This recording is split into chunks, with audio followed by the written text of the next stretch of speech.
If you have Hashimoto's or hypothyroidism and you struggle with fatigue, well then this video is for you.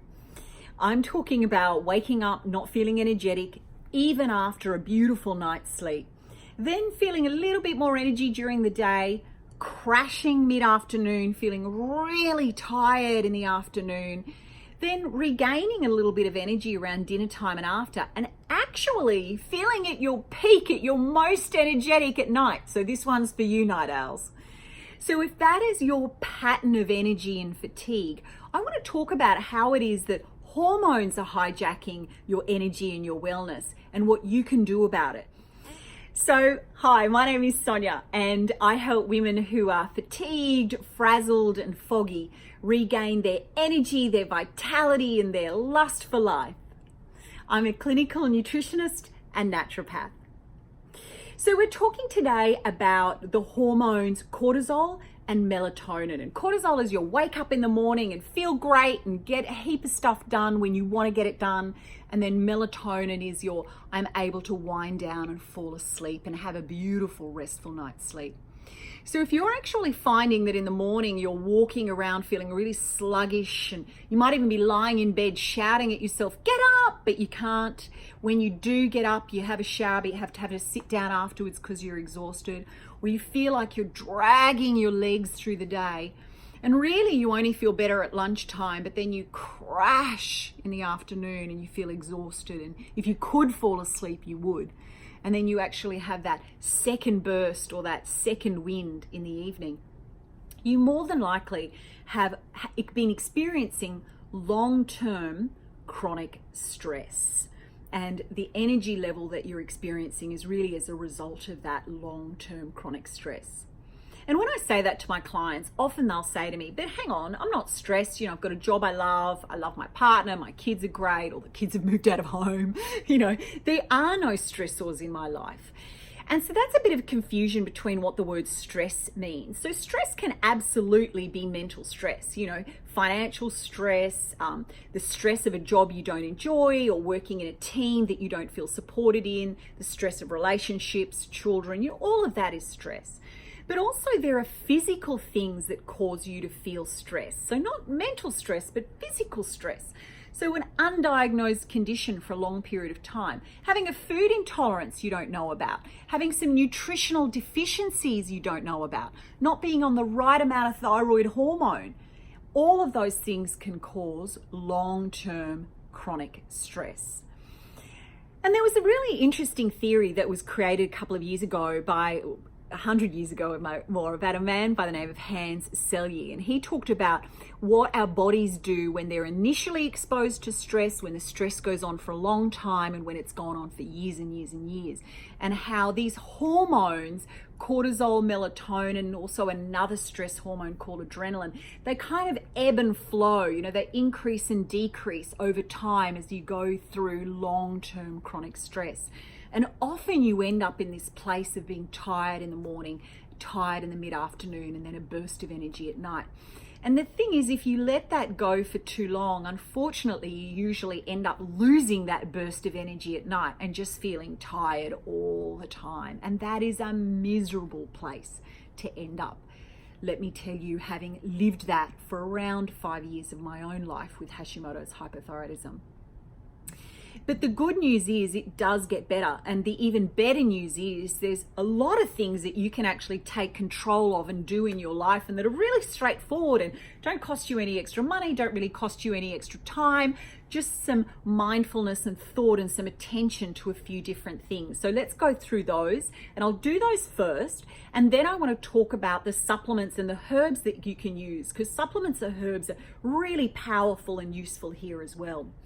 So firstly, for me, the most important thing I'd love to see you do is go to bed early. Now, when I say that to my clients, often women will get very upset and they'll say that, that burst of energy at night is the only energy they get all day. And that's when they get stuff done. That's when they clean the house, or that's when they get a moment to themselves to read a book, or that's when they get to do some emails or think about a work project. And I absolutely hear that and I understand it and I get the importance of it. The thing is, it's not helping you to use that burst of energy. Think of your energy as like a bank account. It only ever has so much in it. And if you spend your bank account on that one event, there's not enough left to spend when you want it during the day. So what I want you to do is to put that money in the bank. So go to bed early and save that energy and use it later. The thing is, it's not immediate. So the first night that you go to bed early, I'm not telling you you're going to wake up going, woohoo, I feel amazing. Oh gosh, it was that simple. How easy. Why didn't I think of it? Let's be honest. It's a miracle. It's not going to happen. Well, it might happen. Who am I to say that miracles don't happen? But let's talk to the people that don't see that miracle. So rather, we've got to kind of put our savings away, knowing that one day it will pay off and not knowing when that one day is. So step one is I want you to get to bed before that second burst of energy. When you wake up in the morning, I want you to push back the blinds. I want you to lift up the curtains. I want you to get your face and body outdoors, if at all humanly possible.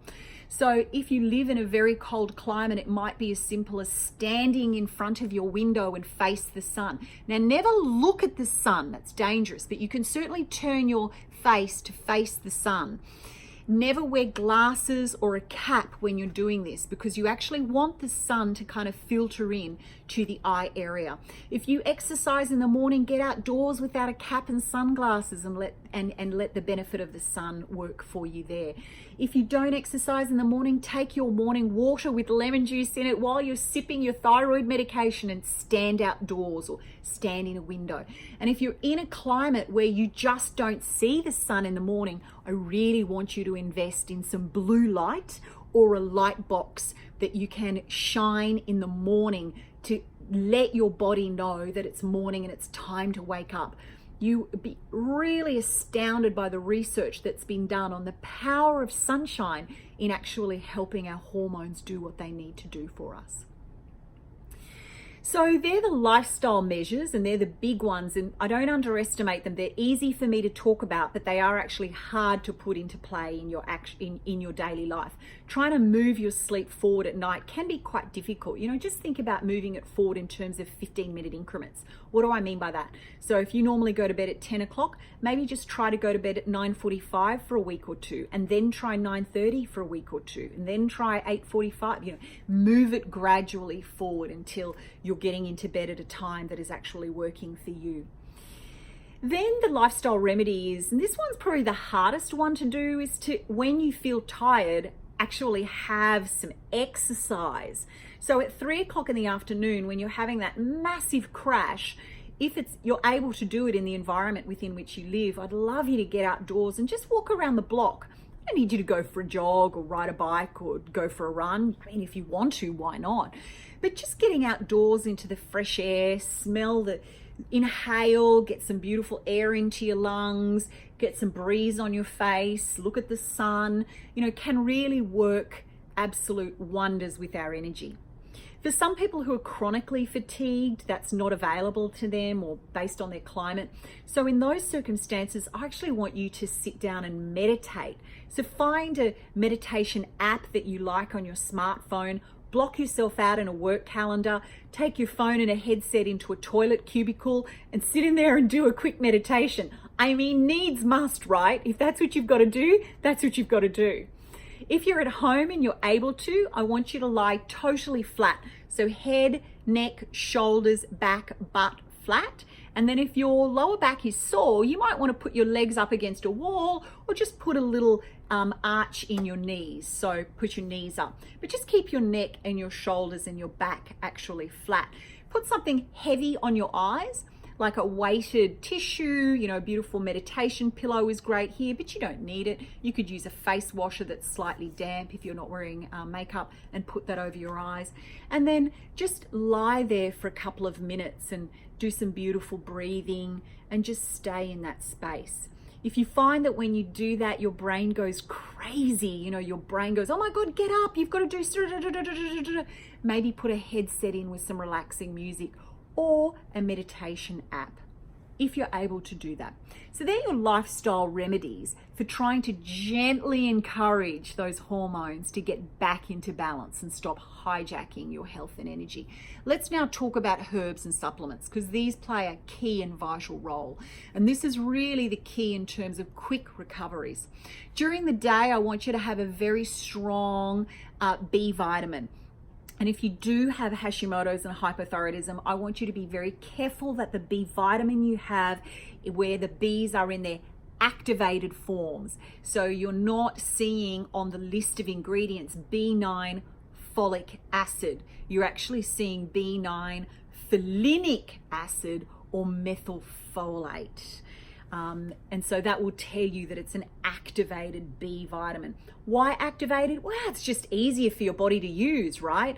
When you've got Hashimoto's and hypothyroidism, we're struggling to break down our nutrients. So I want you to get your nutrients in the way that you get the most value out of them. And so that's one way we can do it. So I want you to have a B vitamin in the morning. If you can tolerate it, a B vitamin at lunch as well. Always have B vitamins with food. They can make you feel quite sick and nauseous if you have it on an empty tummy. And then in the evening when you get home from work, I want you to have some magnesium. And magnesium, very specifically, if you struggle with constipation, in the form of citrate, and if you don't struggle with constipation, in the form of bisglycinate or biglycinate, because that's beautifully restoring on your adrenals and the organs that are actually producing these hormones, as well as on your brain, and helping you develop neurotransmitters that we actually want and that are healthy and healthful for you. So that's in terms of nutritional supplements. And then vitamin C. Vitamin C is beautiful here, specifically for this kind of fatigue pattern. Look, ideally your vitamin C is coming from fresh, raw fruits and veggies.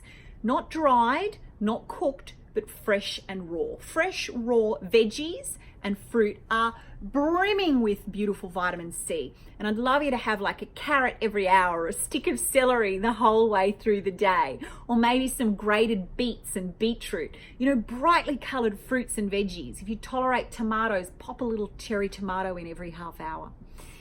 But if that's not okay for you, maybe a vitamin C supplement is probably easier. So I often put a vitamin C supplement in my water, big bottle of water that I take to work, big 2-liter bottle of water, so half a gallon of water.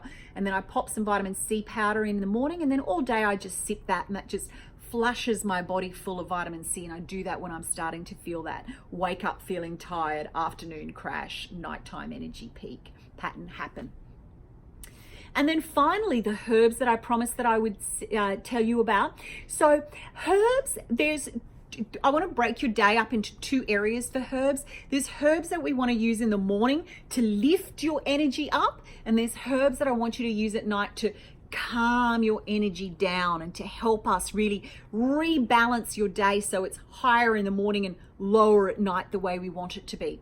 So in the morning, if your blood pressure is fine and you're not on blood pressure medications, I want you to use a herb licorice.